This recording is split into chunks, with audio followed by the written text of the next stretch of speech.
Good morning, everyone. I asked to speak to all of you today so that I could bring you up to date and report to the people about what has been happening concerning the ICI. At maraming tanong. The ICI, we've come to call it the ICI because it is the Independent Commission on Infrastructure. And that is the independent commission that we are organizing. And as of yesterday, this is the way the commission is going to be organized. Justice Andy Reyes will be the chairperson of the ICI. He was a presiding judge of the Court of Appeals before. He has been a jurist for a very, very long time with a very good record of honesty and fairness, and a good record of being able to find justice for those who have been victimized.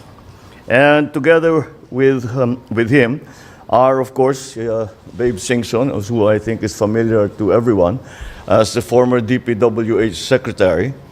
But beyond that, he has always been working in terms of the infrastructure. And as a former DPWH secretary, he has a good idea of, shall we say, where the bodies are buried. So that will give us immediately a advantage when we're doing this, when the commission is doing its investigation. And of course, the last member is Rosana Fajardo, who is the country managing partner of SGV & Co.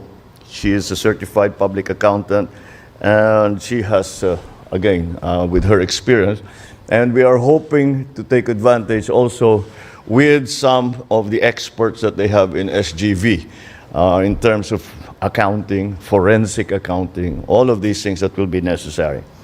We have included Mayor Benji Magalong as a special advisor as well. There have been questions as to why Mayor Benji has been included, and the answer is very simple. When I went to Baguio, tinignan ko yung mga malabo na flood control project, ay sinalubong niya kaagad ako ng isang report. Investigador naman talaga si Mayor Benji. Kung maalala ninyo, he was the one who wrote, as CIDG head, he was the one who wrote the seminal report on the Mamasapano incident. And that was immediately, that gave me, that's when I came to know of him and saw that he has integrity. And then again, when I went to Baguio, meron na siyang, being a good investigator, he had a very, very detailed, very good report already. So he's been working on this for a while. So marami siyang mako-contribute. So what are the commission's powers? Well, there was a there was a discussion, of course, as to what were the powers to be granted to the commission. And the debate centered around whether they will have subpoena powers, and they can also hold people in contempt. Well, upon discussion, we felt clearly that the subpoena powers were necessary.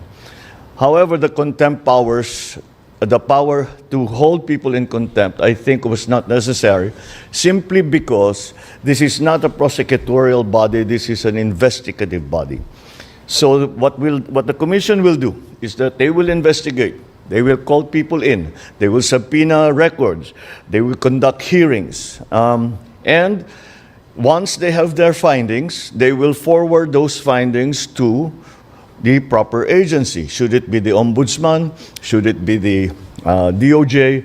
If it's an administrative case of government employees, Civil Service Commission, and all of the proper agencies, doon na sila magrekomenda. And if such personalities continue to avoid or not cooperate with the Ombudsman or the DOJ, doon sila mako-contempt. So we do not lose that power or capability to hold people in contempt should they not cooperate, should they not respect subpoenas, etc. So yun na ngayon ang ating sitwasyon. We are I'm very encouraged because nung nakausap ko sila, all of them are in agreement that we have to move very quickly. And we have to get something done as quickly as possible. Hindi pwedeng mapanis lahat itong information na binigay ng taong bayan doon sa isumbong mo sa Pangulo. Kaya sabi namin, bilisan na lang talaga ninyo. And that's why they have to meet as often as possible. That is for them to decide. They have already decided to meet today to make the organizational decisions that need to be made, i.e., how the Secretariat is going to be organized, what sort of people they need to bring that, where their offices will be, kahit yung mga forms na gagawin para doon sa commission, they have to set that. And when asked how often you plan on meeting, ang sagot sa akin, araw-araw. They will meet every day. And either privately or they will hold I don't know if they plan to hold hearings in public. It's all up to them. What I want to stress here is that the independent nature of this commission. Hindi kami makikialam sa trabaho nila. We will, of course, be in discussion with them. We will ask them, ano nangyari, what have you found, what are we doing next, etc. But we're not about to direct them as to how they are going to conduct their investigations.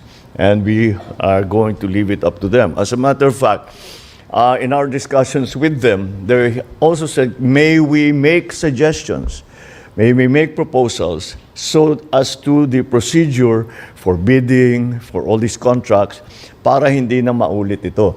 And we, of course, I said, we're perfectly open to that. What we really want is to fix the system.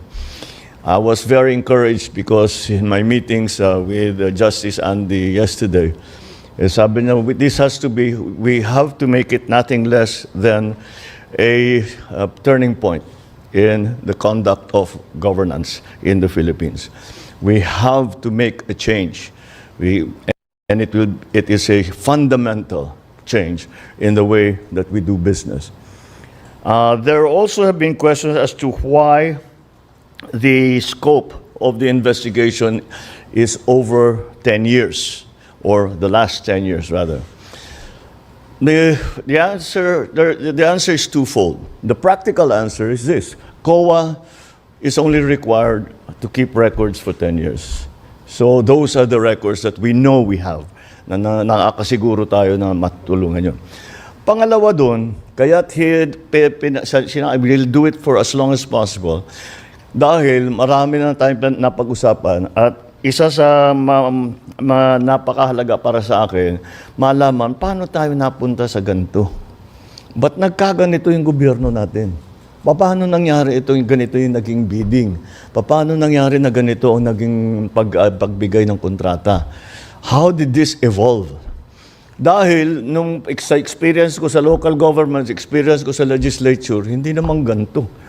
Ngayon, we have to find out how this happened and what are the changes that we need to make so that we make this into an inflection point in terms of how government does its business, and to make sure that the funds that belong to the people are well spent and properly spent to the advantage of all of us, to advantage of the economy, to advantage of those who are in danger areas. So that is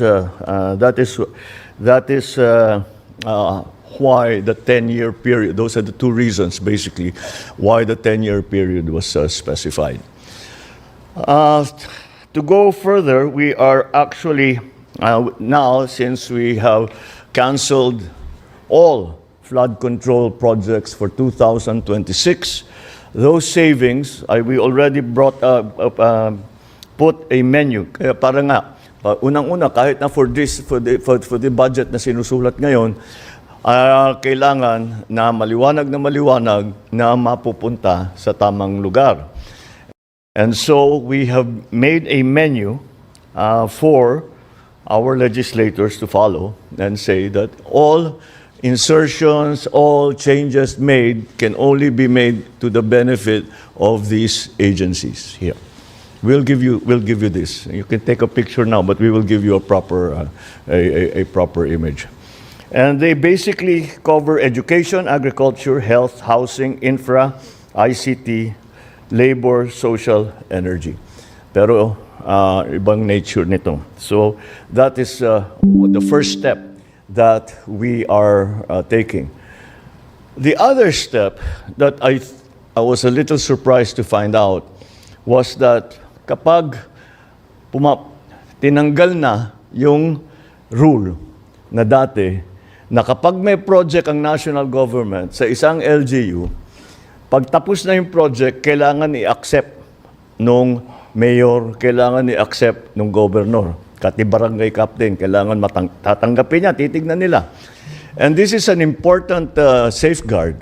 Dahil, pagka nasa LGU ka, hindi mo naman pinagkikitaan yung project. Kaya, ang maliwanag, titignan to talaga na tama, na yung kalsada, 8 inches talaga yung konkreto. Pagka may asphalt overlay, makapal talaga yung asphalt overlay.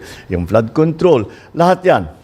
And so, I have instructed the DPWH, and for that matter, all of the departments to return that. Tinanggal in the last administration yan yung acceptance. Alala ko nung governor ako, walang natatapos na, walang pwedeng sabihin completed kung hindi accepted ng local government. Babalik natin yun. Tinanggal nila in the last administration. We are putting it back because that is one of the best safeguards that we have. So that is essentially the situation as it stands. We are trying to move as quickly as possible. In the meantime, of course, our attention continues to be directed to the work of government, that the infrastructure development continues, that our education program continues, that our social programs also continue na walang patid. As a matter of fact, we are accelerating them and increasing them. So that's generally the situation. But